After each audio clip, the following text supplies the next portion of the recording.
if many of you knows him already, of course. But if you search the internet for some information about who is Adam Broomberg, you will quickly come across three words: artist, activist, and educator. You probably know you, Adam, best as an artistic personality, especially through the long-term collaboration you had with Oliver Chatterin for more than 20 years.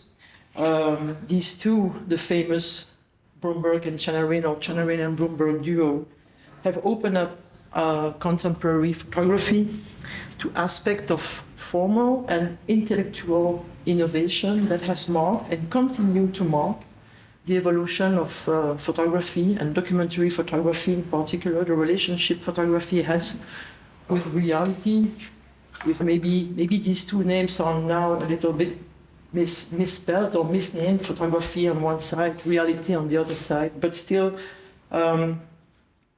Broomberg has, together with Olivier Chatterin, but also alone, have put some landmarks on these reflections. That's the reason why your work, Adam, has been and still is shown in museums and art centers all around the world, and can be found also among the most prestigious collections of art collections or photographic collections. Adam Broomberg, the activist, is not far away from Adam Broomberg, the artist.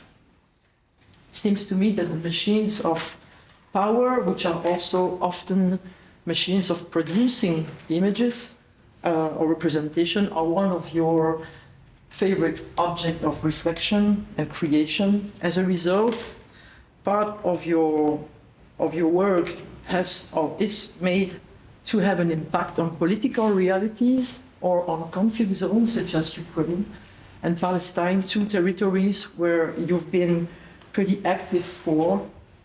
And this idea of activity is probably central also for a part of who you are.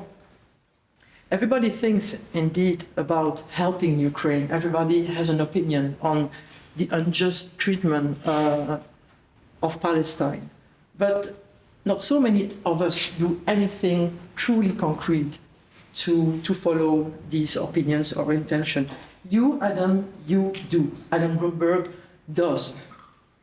You're a man who seems to have a little bit more than one life. That's the reason also why you accept to travel 12 hours to be with us today. So you seem to have a little bit more than one life, and you have a really impressive energy to always move from intentions to action, to concrete, tangible, real act as in activism. And then the last word, educator. To call oneself an educator is not the same as calling oneself a teacher, even if, Adam, you are also, or you've been teacher in various academies. To claim to be an educator is perhaps, and excuse my optimistic naivety maybe, to work hard to make the world a little bit more self-aware and then better. So I hope we all come out of this lecture with this very generous personality, and we all come out a little bit changed, and I leave you the floor. Thank you. Wow.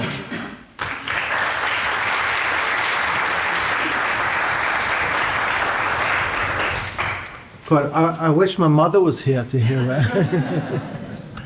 And could you also do my funeral speech? Thank you all for being here. I know it's probably been a long day for all of you as well. So I appreciate coming in so late. Wow, that's a lot to live up to, but I'm going to give it a go. I'm going to start with something really personal. This is a friend of mine called Brian O'Doherty. This is a picture taken of Brian in 1984.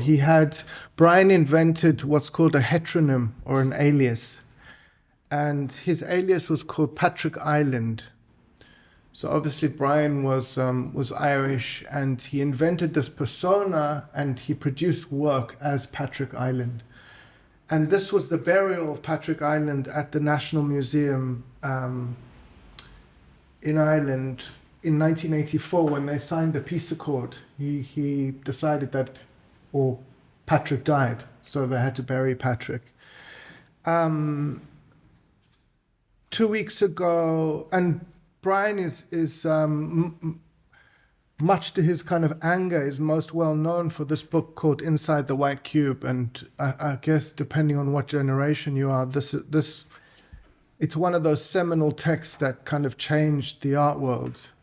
He really, in this book, he examines how the white walls of a museum and a gallery change the entire function, the market, the ideology, the perception of whatever hangs on those walls. And questions for the first time, why is it the white cube? So he really kind of exploded modernism at that point. This was also in the 80s, I believe. In fact, this was based on a series of essays he wrote in Art Forum in the 70s and was finally put together in the 80s. But Brian was a fantastic artist. I say was because the real Brian died a couple of weeks ago, and he was buried in New York. And his final trick that he played on all of us was to be buried right next to Herman Melville of Moby Dick. So both Patrick Ireland and Brian O'Doherty, it literally is lying next to Moby Dick in this cemetery. But I first met him in 2011 when Oliver and I curated a exhibition in Krakow, and it was dedicated to the idea of alias. So to the idea of artists who invent a persona under which they can function for various reasons. So if you have Rose Selavi to a million different examples, Blinky Palermo to there were literally hundreds of people.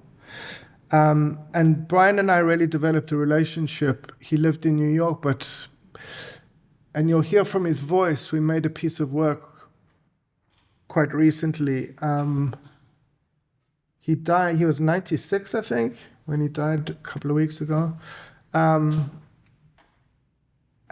this work happened, it was during lockdown, and I picked up Inside the White Cube and I was reading it, and I thought, fuck, he's talking about what we all call the metaverse now.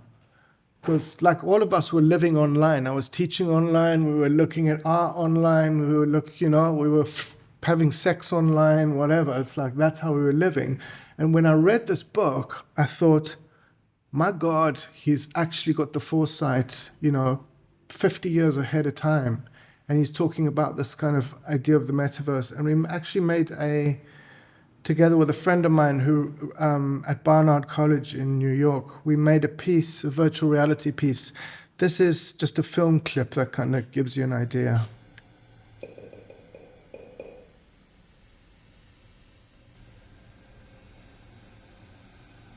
Unshadowed, white, clean, artificial. The space is devoted to the technology of aesthetics.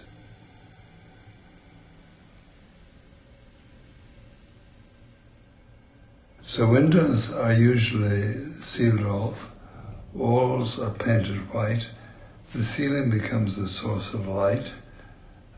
Tombs are also designed to eliminate the awareness of the outside world. The essentially religious nature of the white cube is most forcefully expressed by what it does to the humanity of anybody who enters it. One does not eat, drink, lie down, or sleep. One does not get ill, go mad, sing, dance, or make love.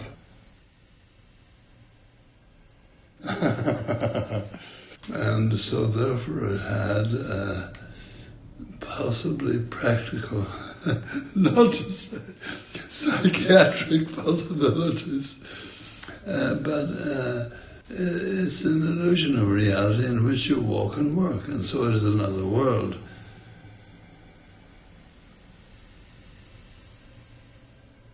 A recurrent scene in sci-fi movies shows the Earth withdrawing from the spacecraft until it becomes a horizon, a beach ball, a grapefruit, a golf ball,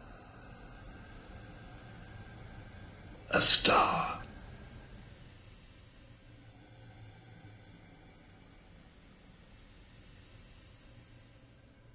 Space is not just where things happen.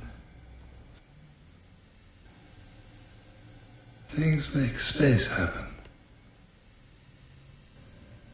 I'll take you home again, Kathleen, across the ocean wide and wild, to where your heart has ever been, when first you were my bonny bride.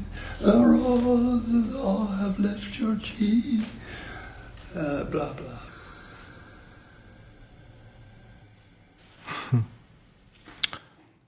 Yeah, I can't tell you what a lifeline it was to have Brian on the other side of the telephone during that period.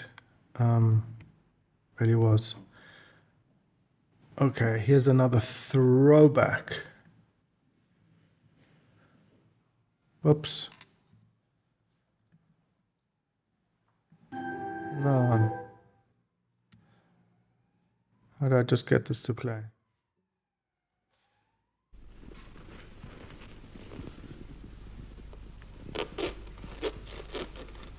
This is the first of 4 programs in which I want to question some of the assumptions usually made about the tradition of European painting. That tradition which was born about 1400, died about 1900. Tonight, it isn't so much the paintings themselves which I want to consider as the way we now see them, now in the second half of the 20th century, because we see these paintings as nobody saw them before. If we discover why this is so, we shall also discover something about ourselves and the situation in which we are living.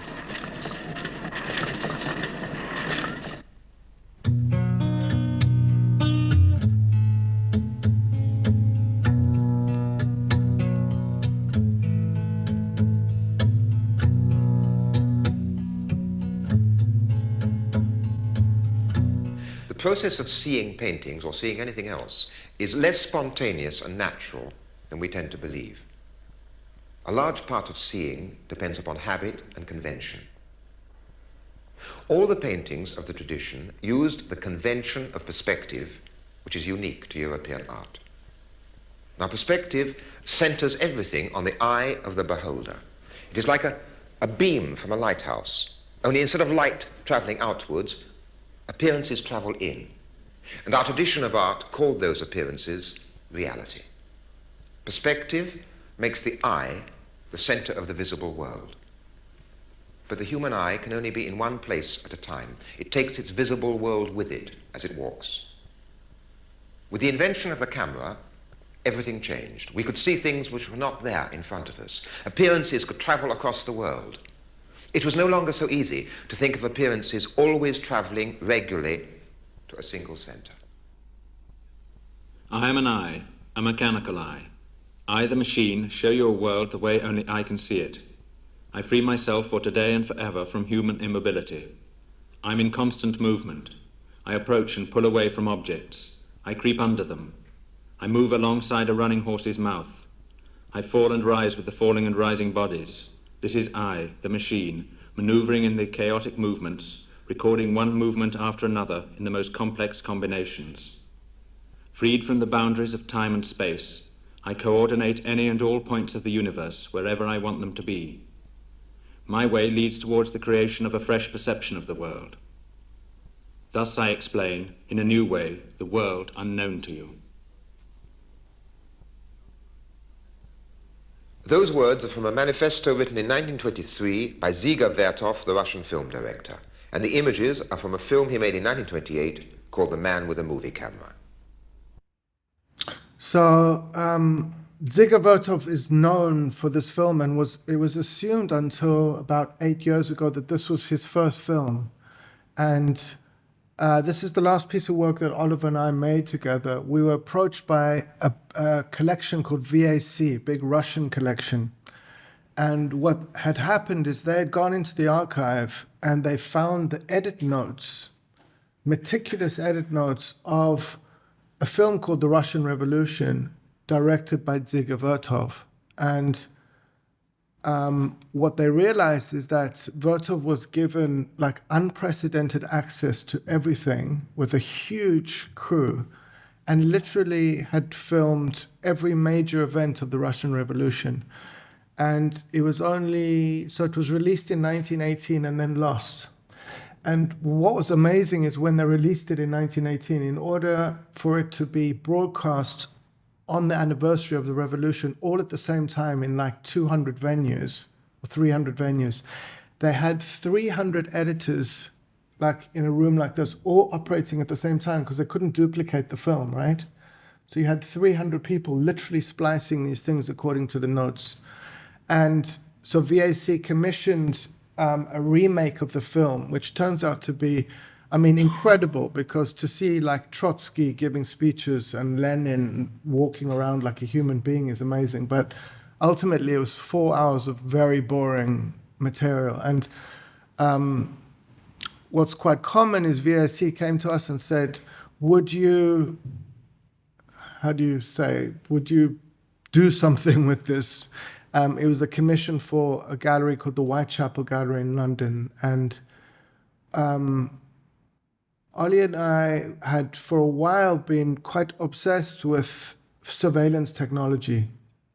This started back in kind of the early 2000s.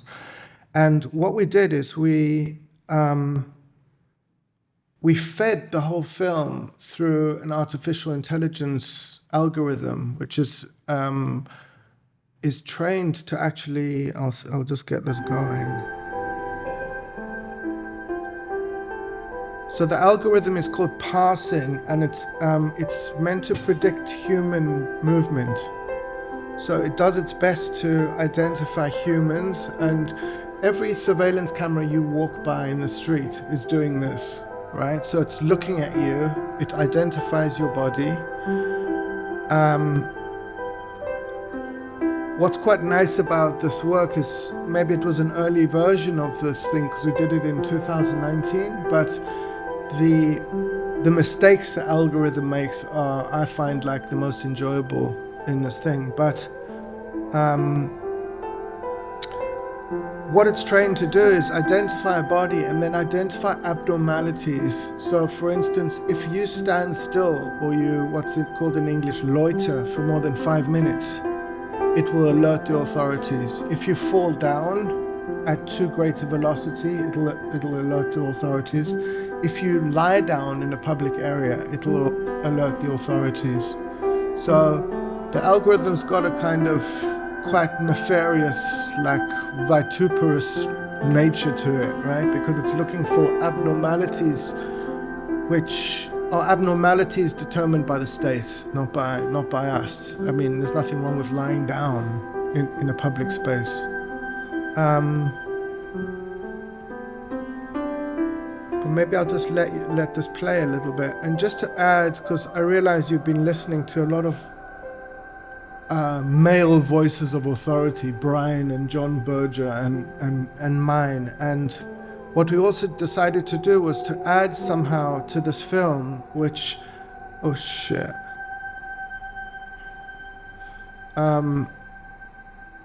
Vertov had a female colleague or artist who was a constructivist,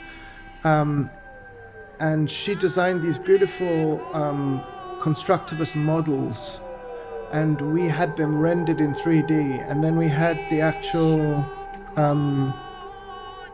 we had the AI animate these particular models. So we had one for Trotsky, we had one for Lenin, we had one for all of the kind of diplomats. If you don't mind, let's just let this play a little bit. And it was actually designed for a live musical performance. So this was on a huge screen and it was played with the orchestra live.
Also during lockdown, just before lockdown, I got hold of this studio in Berlin that was, it was amazing. It was a whole church.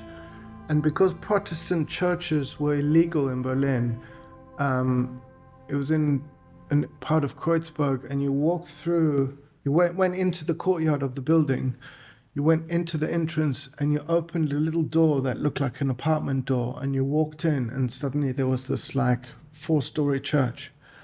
And the person who owned it wasn't using it and gave it to me for very cheap. But suddenly there was lockdown, so we didn't know what to do with it. So we organized a number of kind of get-togethers, a few of us, but we did them via Zoom. And this was one of them.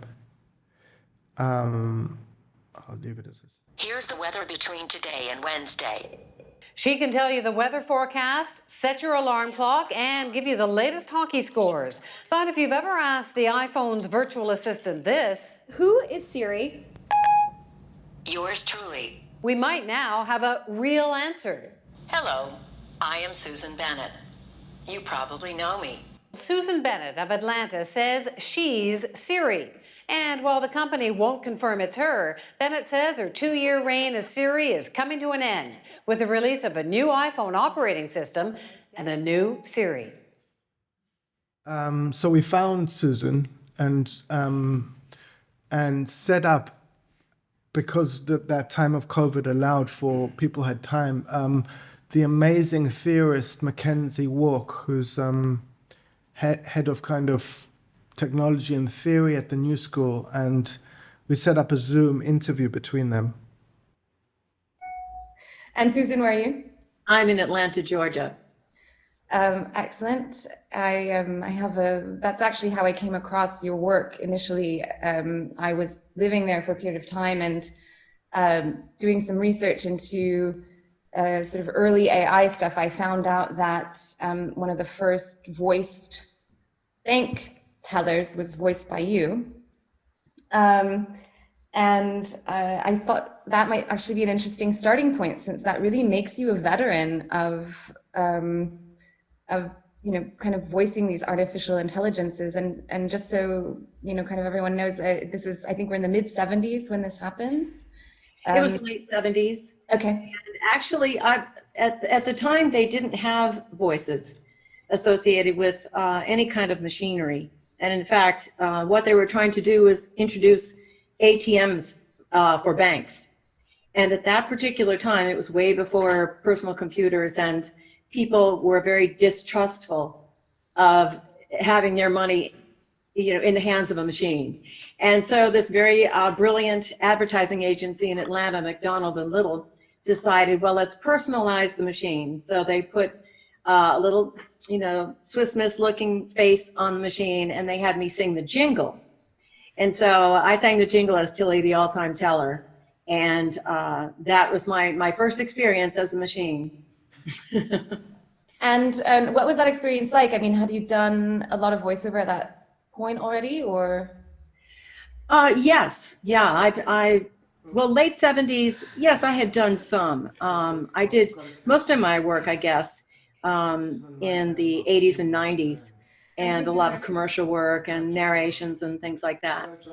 And sometimes in certain businesses, you will graduate into other aspects of the business with voiceover. There are lots of different categories within the business, like radio and TV commercials, gaming, animation, promos, e-learning, messaging, and narrations. And the older I've gotten, it seems like the more work I get is related to narrations and messaging, because my voice is a little lower than it used to be. So it was just kind of a natural progression that I started to do those types of things. And it was in 2005 that I started recording what would ultimately become the voice of Siri. At the time, and I've spoken to other IVR voices, other people that actually became Siri voices as well. And we all had the same experience. Because of that time frame, we didn't realize what we were doing. we were told we were doing sort of generic phone messaging. And then my work started in 2005. That's when I did most of it. Follow-ups in 2011 and 12. But after the 2005 recordings, all of a sudden in 2011, my voice was Siri. And then my work started in 2000. This is 1984 again. Max Headroom. I don't know if any of you were alive at this point. This is Max Headroom. And what you're about to witness is one of the most sinister-sounding intros to a trailer to one of the greatest epics ever produced in the history of television. And there's more, because you are going to see it as well. Yes, it. Yes, it. Yes. Namely, the Max Headroom story. And afterwards, that is directly following, I want to talk to you about something even bigger, namely, Max Headroom. So, sit back relax, and enjoy my film. Warum haben die Deutschen so eine hartliche Sprache? das Nütze So Max Headroom was released by MTV as the first artificial intelligence being. In fact, he was a Canadian actor. I can't remember his name. It took them about 6 hours of makeup and thing to make, and special lighting to make him look artificial. I was like 14 at the time and was totally in love with this artificial character who was very much flesh and bone. But that leads us on to the next project. So this is back in 2011. Ollie and I found out about a private company in Russia that had developed what they claimed was the ability to, using 4 tiny cameras that could be inserted in the door frame of any door. And if somebody just passed through, it would be able to create a 3D mapping of the entire face. They also claimed that if you place this on traffic lights all the way down, say, the main street, Oxford Street, if there was a mass protest and one of the cameras just got this much of the face and the next camera got that, by the end of the street, it would piece it all together. And I mean, now this must seem nostalgic to you, but so in 2011, think about it, this is a private company before it had been rolled out anywhere in the world. And now, you know those useless doors we all walk through in every airport where it just like opens. Of course, that's what's going on, right? And this was a really unique thing because I always feel like us artists or photographers or whatever you identify as, we always left to kind of deal with the kind of crumbs of technology that are left behind by the military industrial complex, right? And these big companies that develop this stuff. But it just so happened that we kind of discovered this, they gave us access. And what we did is we took August Sander's famous work, Citizens of the 21st Century, made in during the Weimar Republic. So this is 2 decades of work where he took everybody from the banker to the baker to the artist's wife, ending at the vagabond. I'm sure you've seen this like 10-volume thing. And we cast each one of those people in Moscow and we got them to walk through the door. And we did what he did in 2 decades in 3 days. So this is the poet. I think this was the estate agent and this was a society lady. But what's kind of more odd is that we produced this as a book. And we produced it with somebody I've worked with a lot called Eyal Weitzman, who runs Forensic Architecture. You must have heard of that organization. And I took 3 of these pictures to Eyal, and I put them down and put my iPhone on record, and he spoke for 3 hours. And if that's the kind of introduction to the book. And I think we had to edit about 2 or 3 of those lines. But the book came out, and it's called Spirit of as a Bone. And both the introduction, this interview, it wasn't an interview, it was a monologue by A.R. And also I think the project was remarkable because given the slow nature of photographic book productions or art book productions, this still came out before the technology was really rolled out. So it was still a kind of forewarning, right? And that moves quite smoothly to, this is somebody I'm very grateful who existed on the planet, a person called Hjalmar Lursky. I don't know if any of you have heard of Hjalmar Lursky. So Lursky was also a German photographer during the Weimar Republic, and he's pretty much been written out of photographic history. He, unlike August Sander, who believed in the very humanistic idea that a photographic portrait could really sum up somebody's persona, right? There was the kind of ultimate moment where somebody projects themselves, and this kind of, the brilliant photographer catches that moment. Lursky, on the other hand, was like, I guess you could call him a materialist. He believed that a photograph was nothing more than skin on bone with light.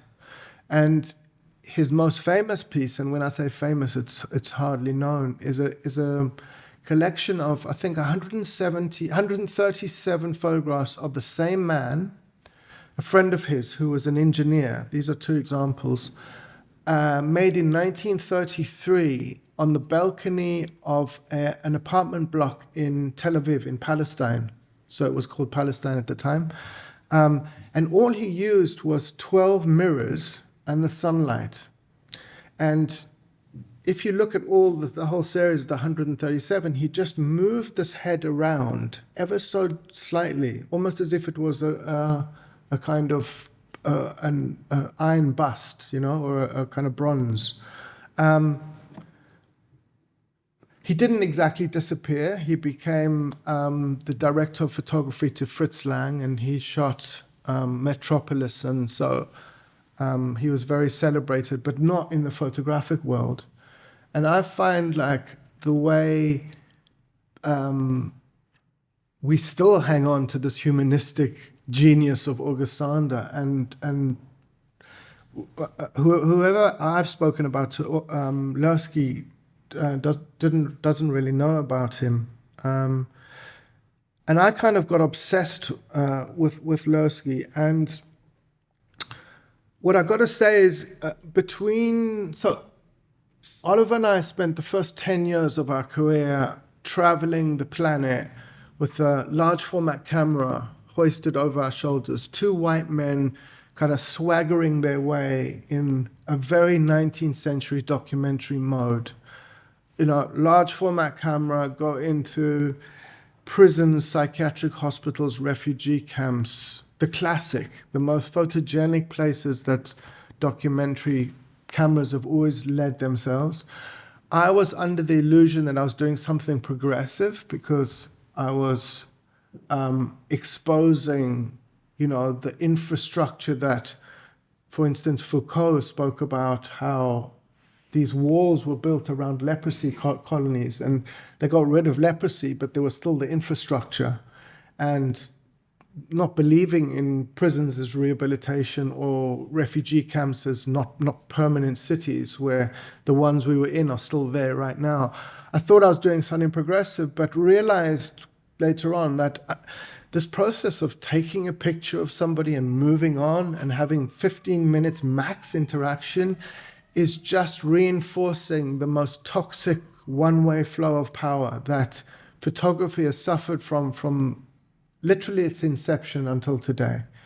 And, we produced a number of books during that time, and I can't look at them.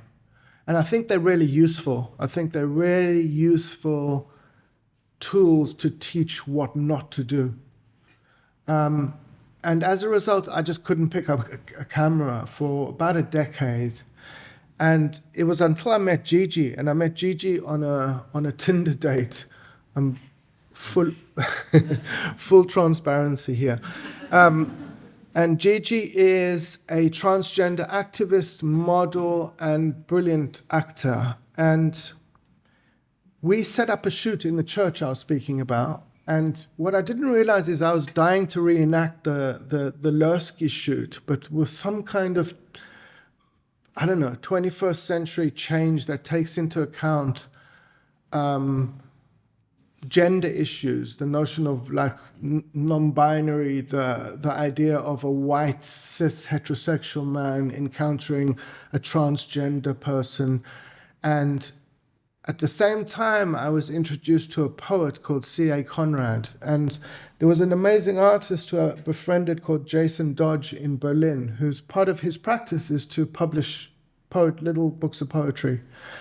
And one night I admitted to Jason that, I said I had the worst education on the planet because I never learned poetry. And he said to me, Adam, you don't learn poetry, you read it. And he put together this gorgeous PDF that he printed out of just all his favorite poets. And in there, one of the poets was C.A. Conrad. And basically, Gigi, C.A., and myself kind of came together and made essentially a reenactment of the Lursky, but essentially it went together with a poem. And it was published, it was called Glitter in My Wounds, which was the name of the poem. That was published by Mac Books. But also, I struggle with it as a book. I'm not sure it functions. I think it should have been a little bit more humble because I'm so used to kind of being a photographer that I made it big with the hardcover, and it should have just been a humble poetry book with these pictures, I think. But whenever it's shown in a museum context, you actually hear the voice of Gigi reading C.A. Conrad's poem. And that's the kind of, that combination of those things, I think, really works. And here it was at the Dusseldorf Triennial, and they managed to get the original Lursky prints, and they combined it with the pictures of Gigi. Are you all hanging in there? Yeah, okay. Is this playing? So I can't remember now, thankfully, when... oh, shit. Play. Okay. Yes. I can't remember when when COVID started, but I soon realized that we were all going to be stuck on the computer, So I made the subject of my class in Hamburg the idea of the digital, of the metaverse, and started inviting collaborators that were trained in artificial intelligence, people who worked in things like Blender, Cinema 4D, things you're familiar with now. But at the time, well, it was new to me. And just some of my students were starting to dabble in it. And one of the experiments we did with, and Gigi agreed, was to feed in one of those 5. So the pictures of Gigi, like the ones that Lursky shot, were shot on 8x10 negative, right? And we put a scan in, fed it into this artificial intelligence and said, turn this picture of a woman into a man. And what's so insane about AI is, again, a little bit like what I've said about that Dziga Vertov film, is the mistakes it makes are more revealing than its successes. And I said to Isaac, who was this AI specialist, why is Gigi starting to look like a kind of teenage manga character, right? Now, I'm going to try and explain this the way he did, which is visually, which is the only way I could understand it, was he said, imagine the AI is moving through 1 million images, right? They are the 1 million images that rise to the surface of the internet. And imagine you have a line down the middle, and 500,000 denotes male, and the other half denote female. But it's not a linear line, it's latent. So imagine that this room was covered in, every 10 centimeters, there was a little dot, and it went all the way along and all the way there and all the way there. And this thing's moving, but not in a linear line, but all the way like this. But what's so odd about it is that how many of those images in this latent space are defined as a woman where it's a little manga female girl, which says a lot about the internet and the use of the internet and the definition of gender. And so that's what I kind of found really very disturbing about this. And it was at the time of the NFT thing, right? And everybody was making NFTs. And I spent hours, I don't know if any of you heard of that app called Clubhouse, where everybody was sitting on it and you had like NFT specialists. And they were like, if you really listen to them, they sound like a mixture of like evangelists, like toxic capitalists, and like Silicon Valley libertarians, right? The last thing you could say to them was regulation. It was like, and I was like, what's the kind of gender ratio here? And it was like 90% middle-aged white men, right? Running a fucking Ponzi scheme, basically. And so Gigi and I put this up as an NFT, and the whole narrative was about transgender activism, was about body dysmorphia, was about injecting a kind of language into that NFT landscape that was like, what are you talking about? And we did a few different examples of this. I don't think I've got an example, but worked with the sex workers union in Berlin, because everybody started using OnlyFans to earn money at that point. And it being illegal meant that the unions were not legalized either. And again, to bring in the idea of a union into that blockchain NFT space was like, don't say that. Isn't this mad? It's like the algorithm starts kind of eating itself up. It's like, it can't kind of cope with what's going on. Okay, now it gets a bit heavy.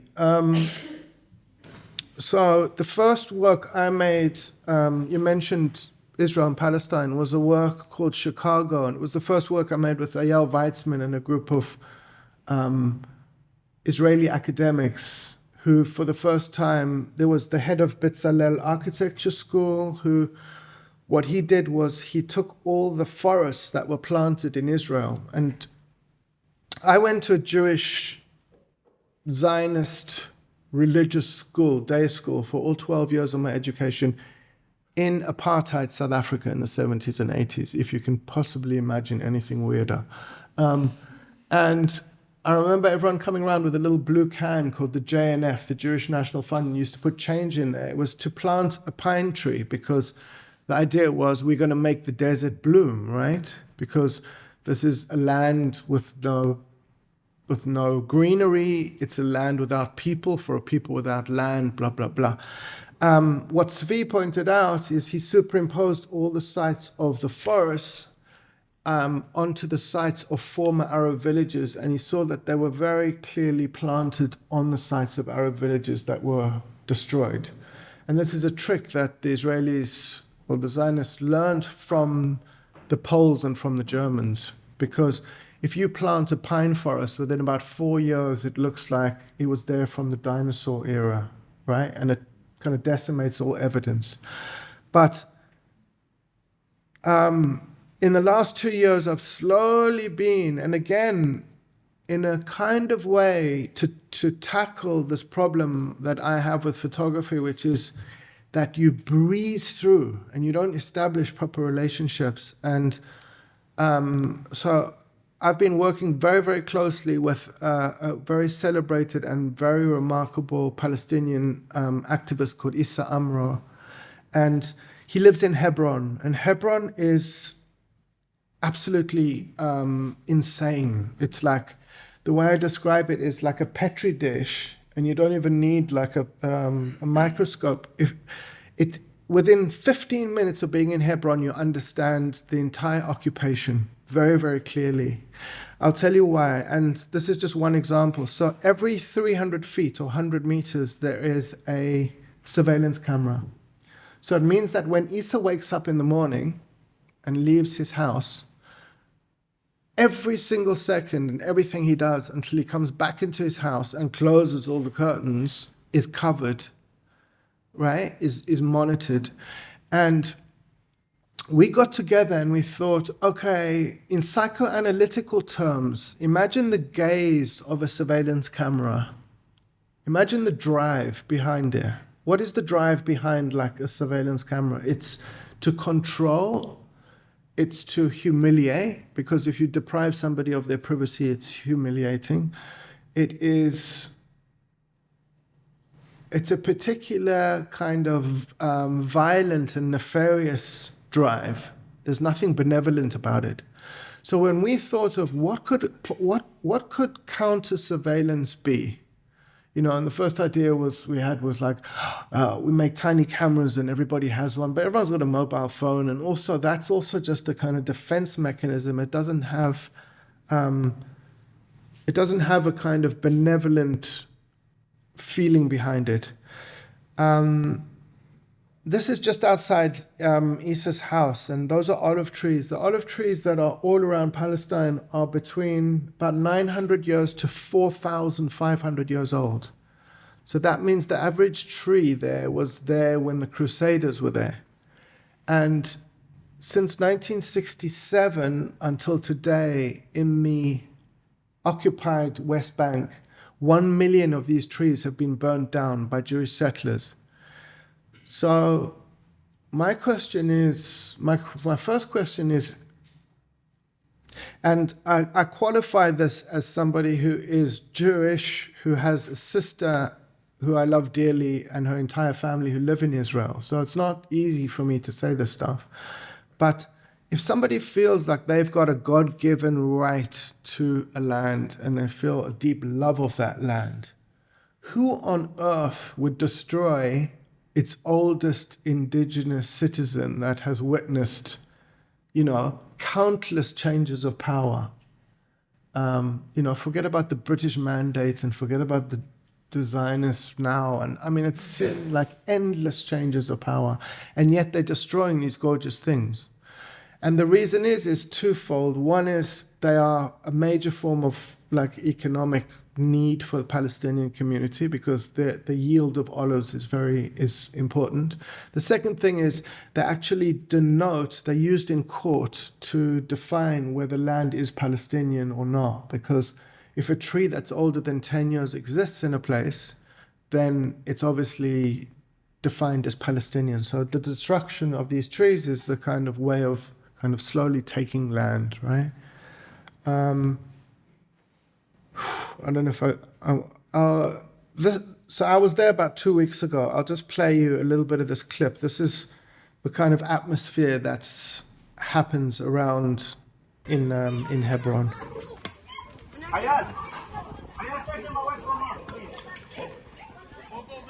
They want fire.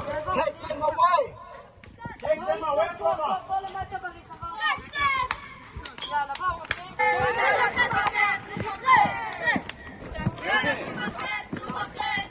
So this is Issa's house on the left. What the settlers do is they're throwing stones. Look, what are you doing? They send the kids out because you can't touch the kids. I mean, if I had to touch the kids, I'd be arrested. If a Palestinian had to touch one of the kids, they'd be shot on the spot. And you can see that the Israeli soldiers are just standing by watching this happen. Can you control your children? Look, look, look! Hey, you, I've got you.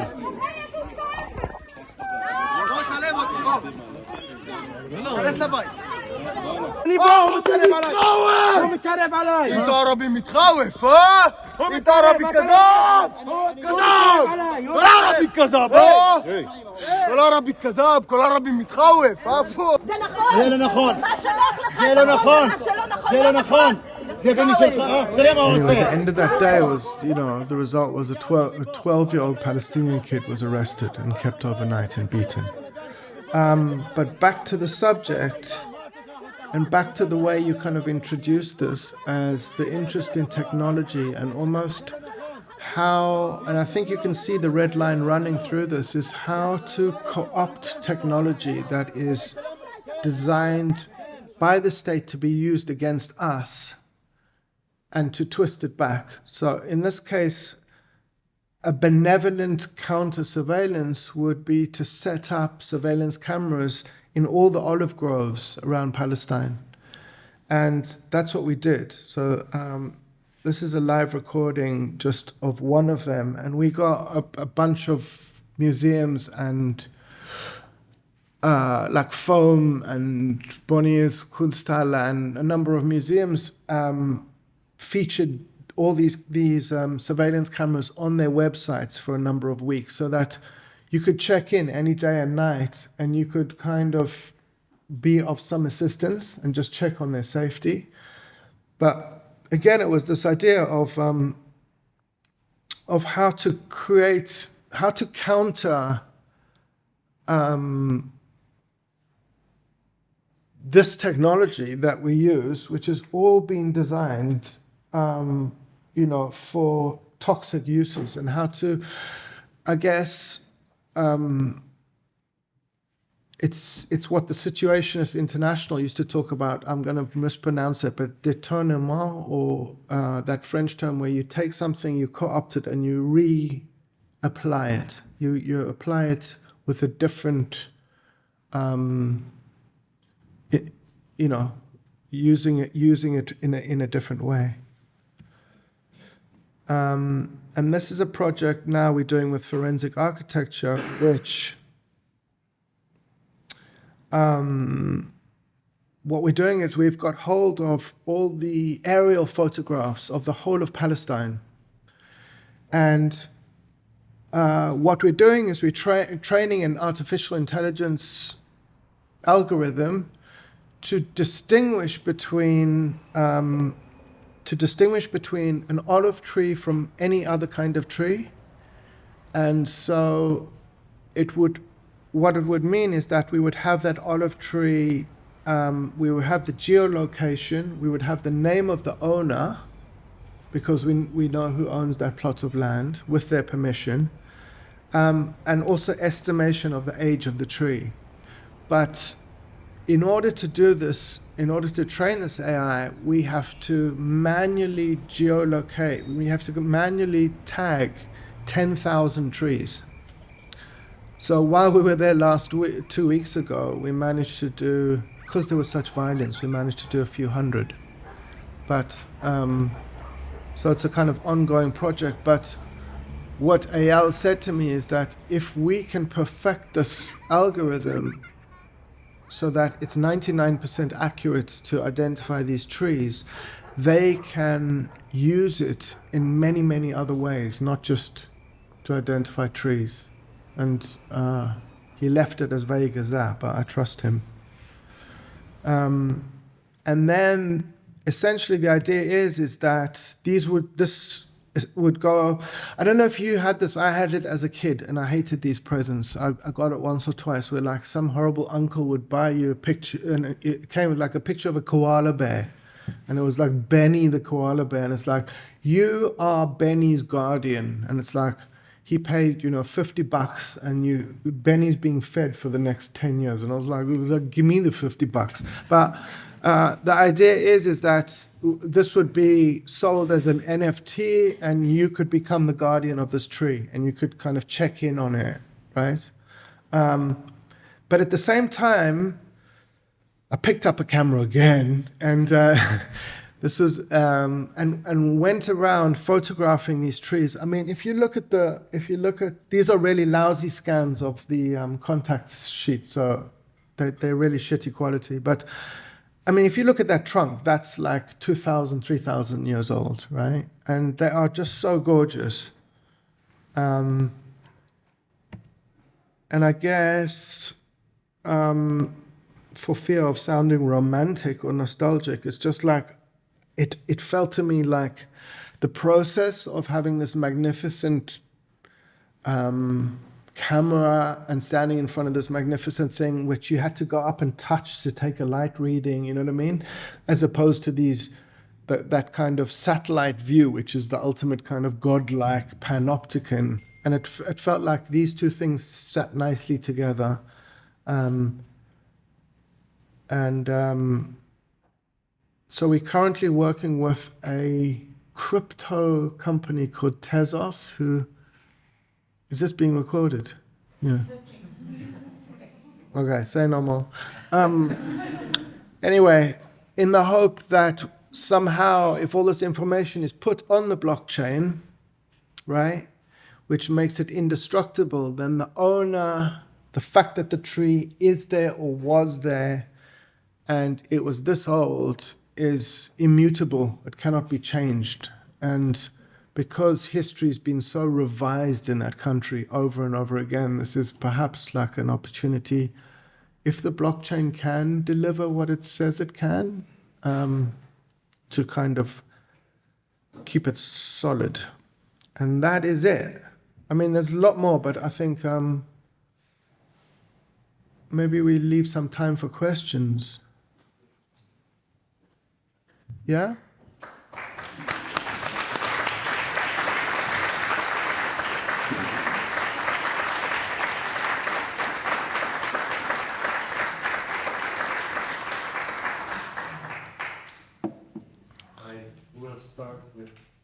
Can I ask one thing? So as the third word, as an educator,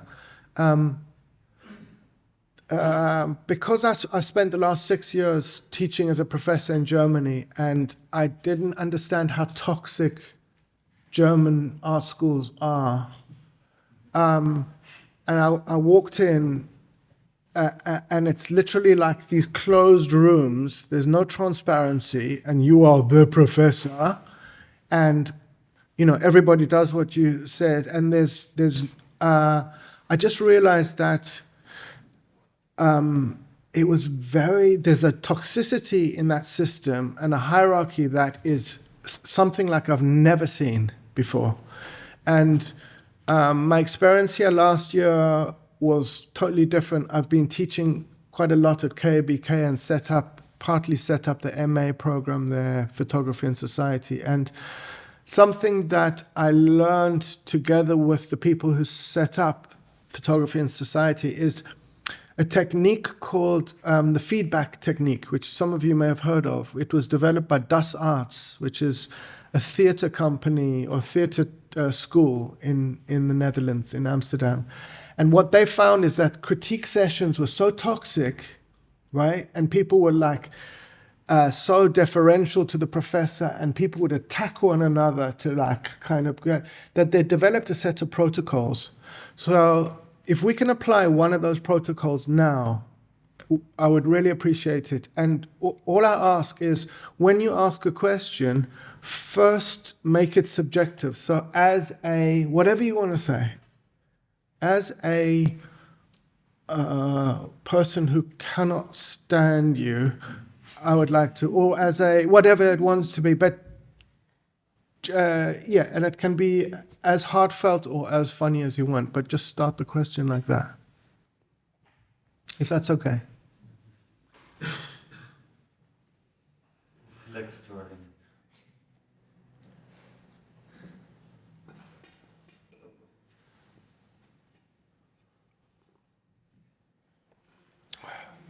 Maybe I have a question, but I don't know how to start with subjective.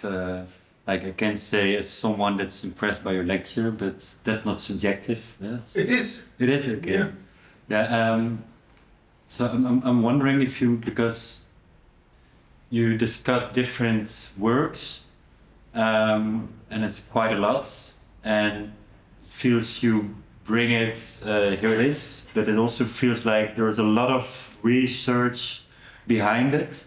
You're very feed by all this research, and this is something that's maybe not really visible, it's all only sensible, I think.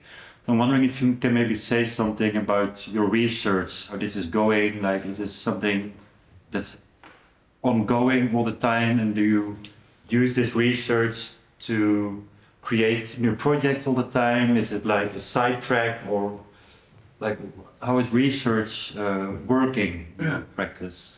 I'm grateful for that question because I forgot the most important thing I need to say is that I did end a 23-year collaborative partnership, but I still collaborate all the time. And for instance, this NGO that we've started with Isa is called Artists and Allies Hebron, and there's 12 people in this thing. And I failed to mention that, and I really apologize. And so somebody's good in artificial intelligence, and somebody's I took an assistant with to Hebron 2 weeks ago who's way better photographer than I could, who's 23 and unbelievable, and kept his cool while we were being pelted with stones and hair, and still managed to get the majority of those shots, and told me when my framing was lousy and improved them. And so, but the research, and there's people who are kind of historians, revisionist historians, like Svi, who I spoke about. So what I'm not revealing is that, first of all, I'm really lazy, and second of all, I'm not really good at anything, but I'm good at putting together a team of people and kind of motivating them and finding the right kind of ingredients for the minestrone, because otherwise I have an idea, I have energy for 2 days, and then I fuck out, and the project would just die. You know what I mean? So I really rely on the people that I work with. And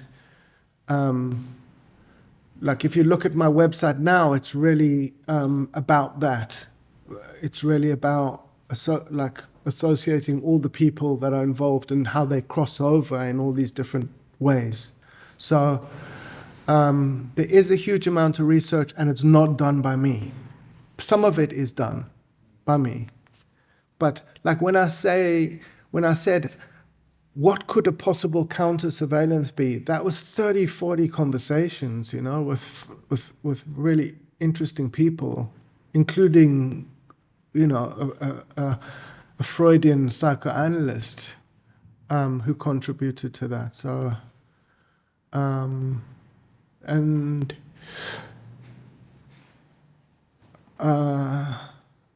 but it's a really good question as well, is because photography has this terrible habit of narrowing everything down to one final image, and it does lack the kind of all the backstory in a way. So then if you work with this group of people, you decide before you start with a group of people, there will be an artificial intelligence person, or is it also that you, let's say you go to Hebron and you create an idea, you look for people, and the group is growing? Yeah. And grows organically. And people get in touch. And a really incredible tool for me, and it's really, I've used it as a tool, is social media, because I think as hideous as it is, and as it's been incredibly useful because people reach out to offer help, or when certain help is needed, I can ask and people volunteer. And so it's kind of a very, very useful strategy, I found. Maybe someone else? But it looks as oh yeah. That's amazing one. You're taking the image. I like the atmosphere that you created. Or as I don't know. How, can you give another example of how to start? Well, as somebody who's been filming me. Someone who's seeing your beautiful face through the Yeah, as you were very interested in just in technology in general, so I was wondering what new technology you're looking forward to, and was also wondering whether or not you think that the technology that you were talking about, like AI and stuff, it creates more equality or disequality, or not? Yeah, disequality. I don't know the opposite. Inequality. Yeah. Inequality. Yeah. In general. It's maybe a bit difficult to answer because it's very fluid, of course. No, I think it's a really good question. I mean, I don't look forward to any technology, but I do look forward to regulation of it. And I think the regulation being in our hands, not fucking Elon Musk. Really. And I think we've got ourselves into a situation which is like, it's pre-World War One, the difference between rich and poor, and the minute amount of people who are running the planet. Because it's Mark Zuckerberg who got Trump elected. It's Elon Musk who's now just put Trump back onto social media. And I'll tell you about Elon Musk comes from Pretoria, from South Africa. He grew up, I know this guy's DNA, I'm telling you, right? And I've got family members who are like that. They've got like the IQ of a genius and the emotional intelligence of a dead rat, and they can't kind of make eye contact.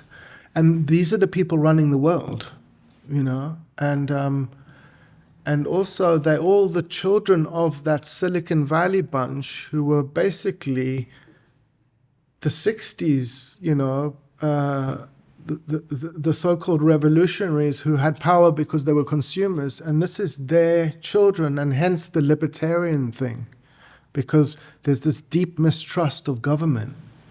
There's a deep mistrust of regulation, and I talk about Israel, but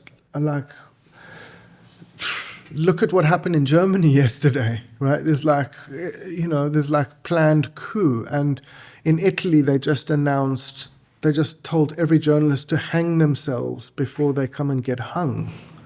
And these are people in government. So it's like, so what I'm saying is like, there's this big sweep of, am I answering your question or just going off on one? Sorry. Yeah, sorry. But just to say, it's not the technology per se, it's more who's in control of it. And I think the fact is it's always being developed. And Hitosh Tayel gave that beautiful lecture on the relationship between the machine gun and the film camera. And, we all know these things. But it's really about us becoming the avant-garde again, and not feeding off like I said, the kind of little crumbs that are left behind, but using them as counter strategies against the state, That's what I find most interesting, is to understand the medium enough to change its thing. I mean, there's one more example. I remember sitting on this lockdown on that Clubhouse thing, and I was trying to understand, and I said, so the blockchain can put everything, and I was like, okay, so on my iPhone, I have face recognition, right? So if I take a picture of somebody, all the metadata of the photograph, where I was, what the depth of field was, the date, everything can be put on the blockchain. But the person in front of the camera can also be identified and included into that, right? And I said, so if that's possible, we could get rid of the one singular problem photography has had forever, which is that the person behind the camera owns. It's the only medium in the world that still uses copyright, which is like 200 years old as a contract. It means you own the image of somebody in perpetuity in any medium. I mean, no other art form has that. There's such a thing as Creative Commons, which is like very different contracts. And so what I was wondering is, could the blockchain be used to include the subject of every photograph into the actual contract. And then you wouldn't have Steve McCurry making millions while his subject is like almost killed, has to go into exile and doesn't get much money or any until he felt guilty enough to give a bit.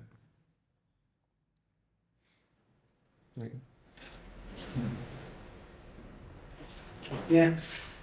As someone who also struggles a little bit with what you call the toxic position of photographer, the Western photographer, going to place things that, you know, she's doing something good. I want to ask you, like, because you talk about meaningful relationship with subjects, which that's strike words. So I want to ask, will you ever be able to leave Palestine? Will you ever, when will we point for you to not make work anymore in Palestine? Not until it's free, whatever that means. And that's a whole nother discussion, because I also lived through apartheid and was an activist, and that was the most disillusioning experience of a free South Africa, you know, because it's certainly not free. And a big part of my discussions in Palestine with Palestinians is what is their definition of a free Palestine? What are gender relationships going to be like? What are, you know, what is going to be allowed? What is not going to be allowed? Will there be unions? Will sex workers be protected? Will, you know? And so, but to answer your question, no, I feel really dedicated. And it's like, you know, we took 100 pictures of the trees, but spent most of the time with people and with Isa and like building deep relationships, you know, and trying to learn how to be an ally and how to be, you know, and how to use the privilege of my white Jewish body in the right way. And also not to be a white savior, which is the most revolting thing on the planet. So it's like quite a lot of stuff to learn. Because I follow you also on Instagram and everything, so I see the fights. You really, it's like daily. Yeah, it's a fight. And I just wonder, you've been around many places. Is that possible for you to just, you know, for the rest of your life perhaps, and do it like this? I don't know. Why do you? I don't know. I hope so. I hope so, yeah.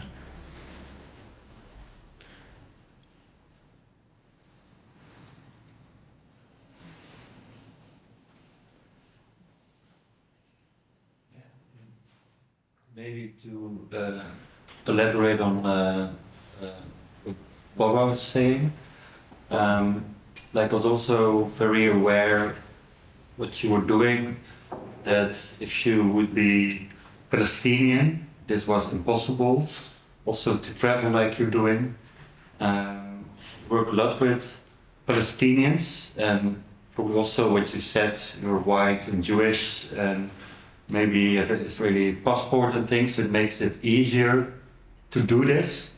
And I'm not sure, like it's not responsibility, the word I'm looking for, but I don't know how you use this position indeed to travel all the time and to make these contacts. Like I'm wondering how, do you have a feeling people are reacting on it from Israel? Like do you feel restricted that they try to? Oh fuck yeah. Big time.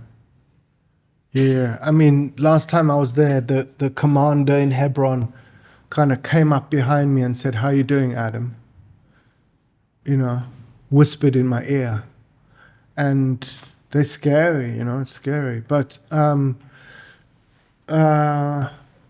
and more I'm also like constantly adjusting and in consultation with activists there, and how also to speak to fellow Jews, particularly in America. So to try and kind of communicate this in less of an aggressive kind of look at this, you know what I mean? Just to slowly kind of bring people, and I think it's starting to happen. And also you've got an international, to put it really bluntly, 20 years ago, Palestinians were seen as, in the Orientalist thing, as, the dirty Arab. And still the problem in Israel is, I've got a nephew who fought in Gaza in the Special Forces last May, right? The problem about Israel and Palestine is you've got this war. He and none of my nephews and nieces have met a Palestinian in their life.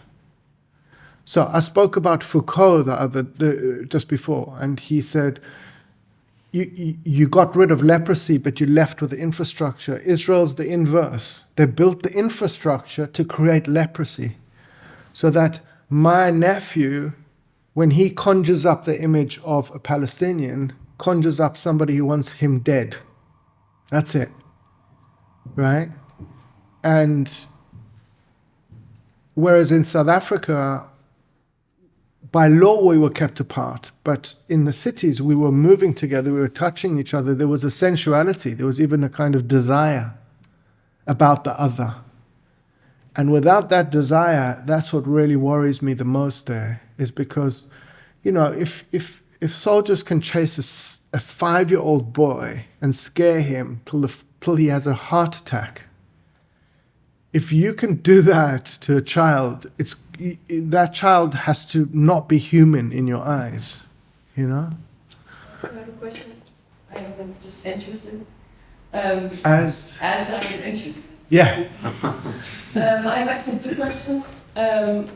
First, I just think it's really weird that if you got brainwashed because there was this wall between Israel and Palestine, and that you think that they're like dirty Arabs, but it's just so weird because you're just also a human being, and that you cannot see them as a human being because you said they never met someone. I mean, Palestine, which I think is weird, and then I think, how does it come that they cannot think of them as human beings?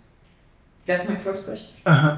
And my second question is also what you are doing with trees.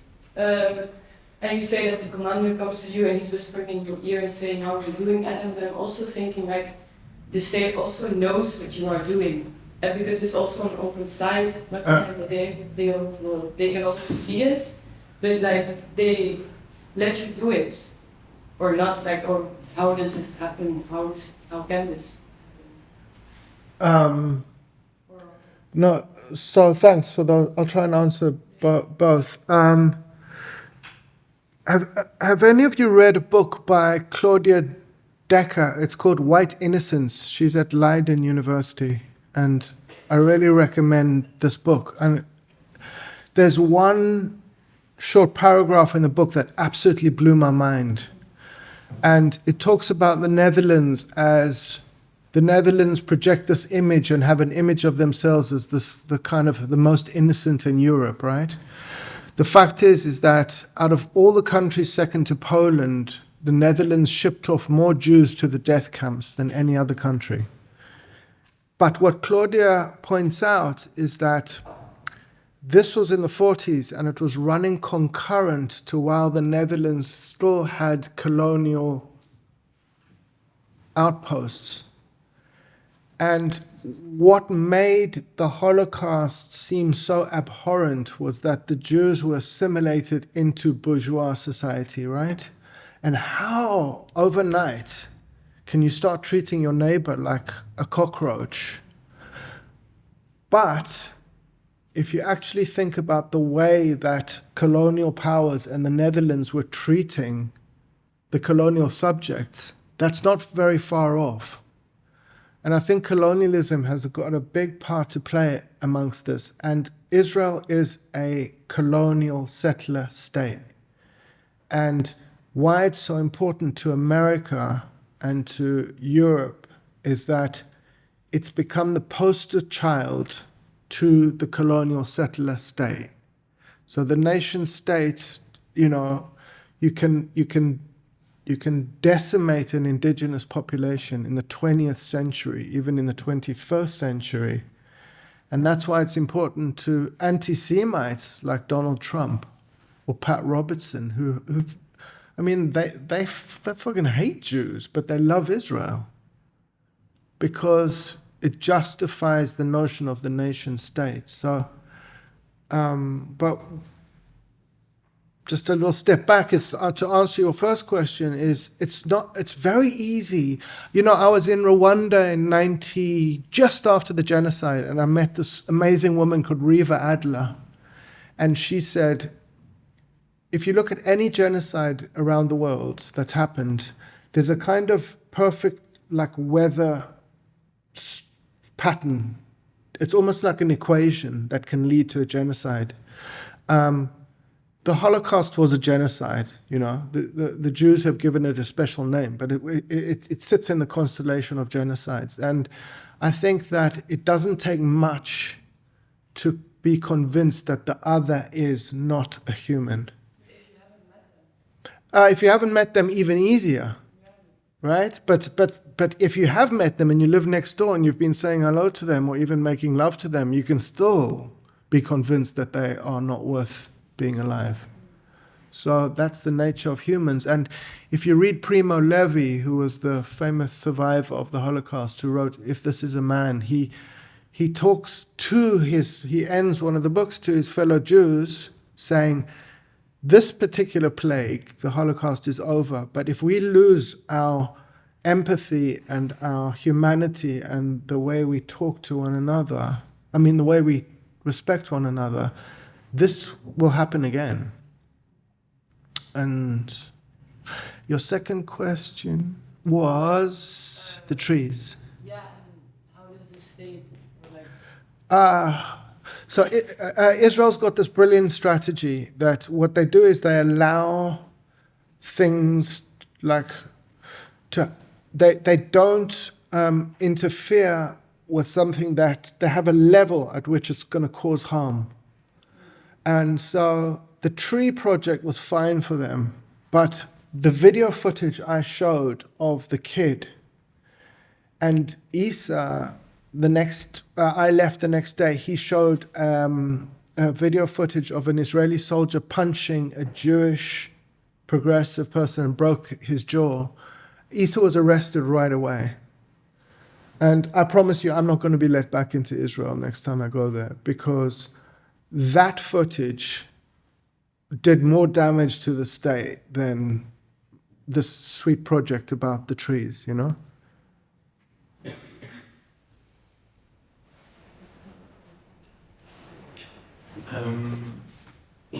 As someone who's cold. Who's cold? Yeah. I want to answer back to you just quoted Primo Levi. And I was wondering, feel free not to answer, but how do you take the question of Zionism with your family? You said at some point that your sister was living in Israel. How do you manage that and to take that question, to put that question on the table with your own family and to talk about genocide, this reproduction of that pattern? Or is it not a topic? No, it's a topic. I think because you introduced it by saying my sister that I love so much. Yeah. Like that, so that's hard. Yeah. So there's two things. Is while I was in Hebron last time, we had a conversation. It was a really difficult one because she saw what I was publishing. She recognizes having been brought up under apartheid, the importance of what I'm doing.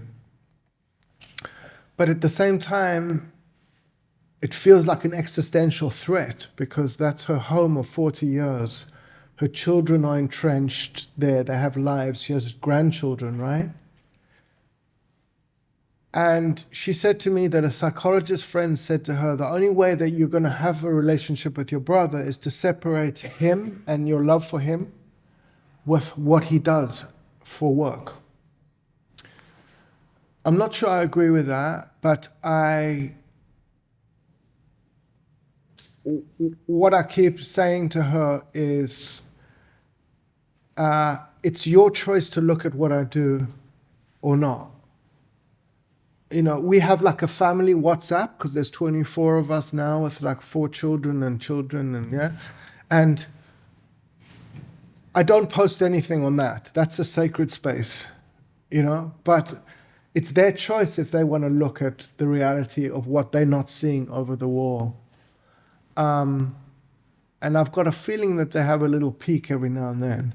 But I did say to my sister at the end of this conversation, I said, Mandy, I said, if it came down to it, would you choose between me or this country? And I think that that's a key question that I left her with. Because, and I said this the other day, I said, given the history of how Jews have been chased out of country after country for centuries, I don't think the answer to anyone's safety is the idea of a nation state. In fact, I think the nation state is the most dangerous thing for Jews at the moment. It's going to lead to like more and more anti-Semitism. And I really believe in the bottom of my heart that I'm actually fighting more for her than against her, you know? But it's not easy, man. It's really not easy. You know, and like my nieces and nephews don't talk to me, that, you know, and it's like, but also growing up in South Africa, I saw so much of this as well, you know. It's like my dad's, you know, my grandmother escapes the Holocaust, arrives in 1933 from Lithuania, loses 6 of her siblings and her parents, right? And within 17 minutes, she went from like the bottom feeder as the like shit Jew to a white person in apartheid South Africa with all the privilege in the world. And it took 15 minutes for them to relish it. And there were 250,000 Jews in South Africa who escaped in the 30s. And if I tell you how powerful and how much abuse of that system they did, you know, arms deals between Israel and South Africa, all negotiated by the father of the head of the board of the Guggenheim worldwide right now. You know, I've got so many stories about that stuff. And the reason I know is because my father was his lawyer. So I said to this woman, and I'm not going to name her, but I said, why don't we do a talk about the sins of our fathers? Why don't we be open? You know, why don't you be open about how many billions you've got and where it comes from? And I'll be open about the fact that my father negotiated those tax deals. So, but she's got more to lose than I do.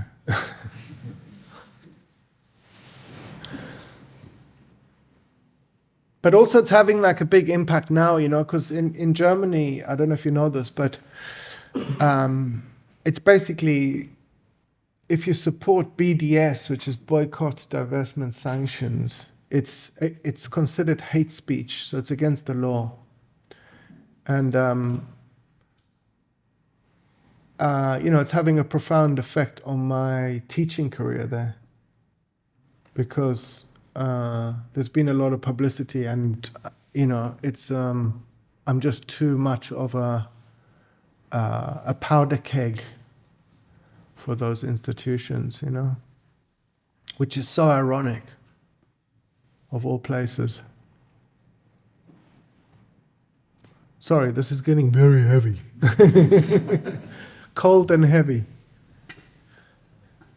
Adam, can you enlighten us about your sweater? Okay. So this is my disguise. No, I went, the last time I went into Israel, I went with this, and it really confused the fuck out of everybody. But the story is amazing. Is a friend of mine sent it to me. So in 1860, in the Lower East Side in New York, they built an orphanage for Jewish kids. And it was called the Hebrew Orphan Asylum, right? And right next door, they had the Colored Orphan Asylum for children of color, like orphans, right? And this is a mad story. 1863, there's the first draft, because it was the middle of the Civil War. And they drafted all the men to fight. And basically it started with Irish men, but then all the kind of white men of conscription age started marching through New York. And it was the first and worst race kind of riot in New York in history. And they went past this street and they saw this, and they went past this one, but they went into the Colored Orphan Asylum and destroyed the place and hurt a lot of the inhabitants. And for me, I wouldn't tell the story normally, but for me, it's a kind of sign that ultimately, even in 1863, Jews had the privilege of being white. You know? And so, I don't know, it's just something, but people look at me like on the train, yeah, and it's like, because it sounds a bit like a kind of weird, like a poem or something, you know what I mean? It's like, what does that mean? But yeah, I used it as like a bit of a MacGuffin. You know what's a MacGuffin? Hitchcock always used to have a MacGuffin in all the films where a man would have a briefcase and you would follow him for 5 minutes, and there was nothing in the briefcase, but you were like, it's like, so the guards were like, what's that?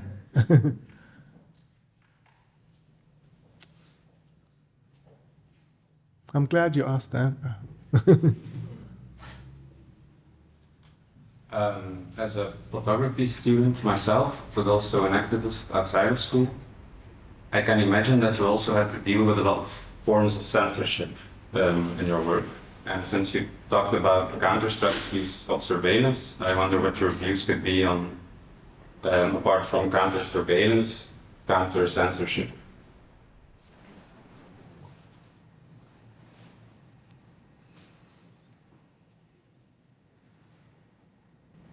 Yeah, yesterday my Instagram account got closed down, yeah? And I had a fucking panic attack. And I realized 90% of it was because I'm actually addicted to Instagram.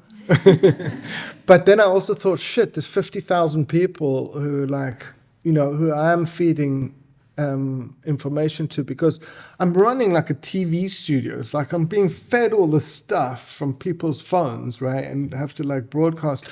And the CEO of Instagram is a like vehement Zionist. And so it's not a way forward. It's not a way forward. For now, it's a tool. But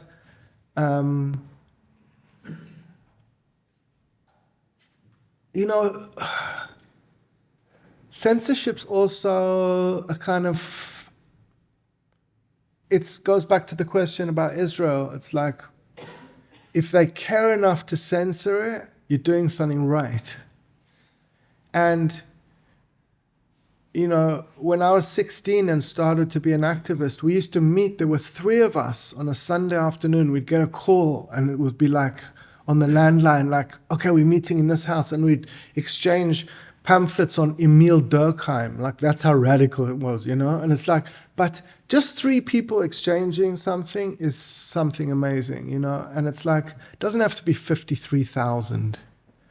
So in a way, if you're doing something that the state or whoever cares enough to want to cancel or censor, then you're on the right track, I think. So maybe it's like it's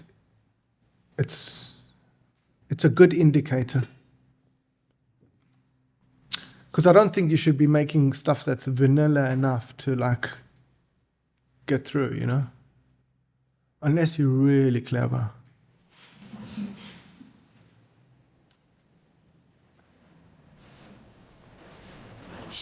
Ask question. Yeah.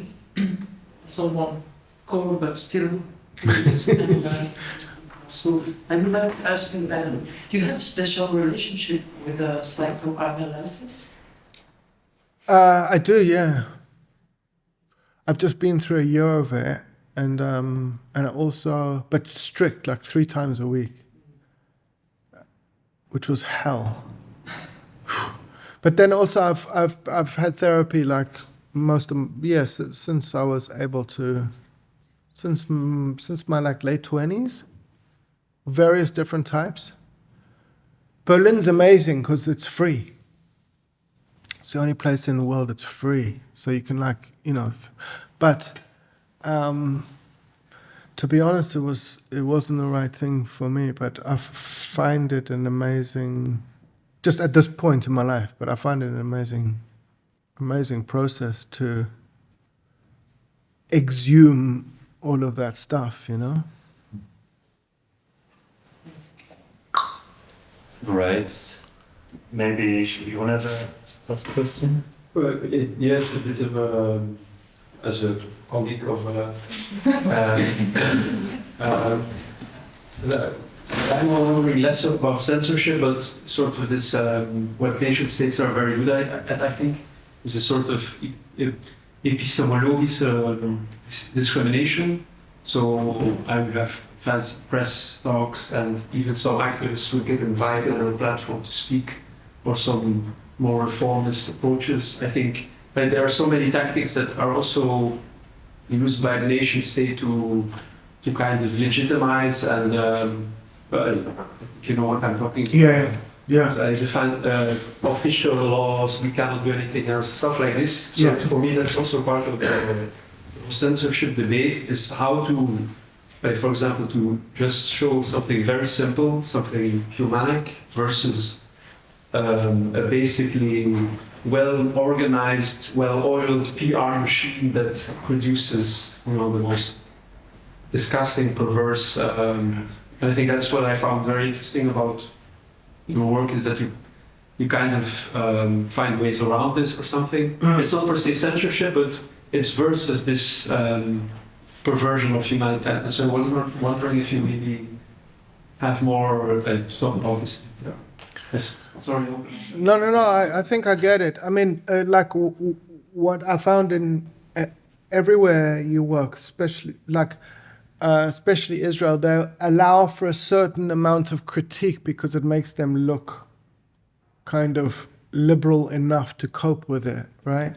But they're actually thick as pig shit, and it's like if you come up with an idea that is counterintuitive, not, you know, and is also to use humor and to use creativity, because it's a bunch of 18-year-olds, you know, who's like barely post-pubescent, sitting there kind of producing social media or shadow banning, or, you know, you're dealing with like, it's not that sophisticated. Yes, their technology is, but their brains are not, and their creativity is not. And that's why I think that's back to this point of us being the avant-garde. It's because if we can use creativity, that is a weapon that they don't have access to. That, not the humor, not the beauty, not the use of ugliness, not all of that stuff, you know. So, yeah. All right, then tomorrow we'll meet the masters, and we'll have a lot more to talk. And maybe now we can go for a drink. Yeah.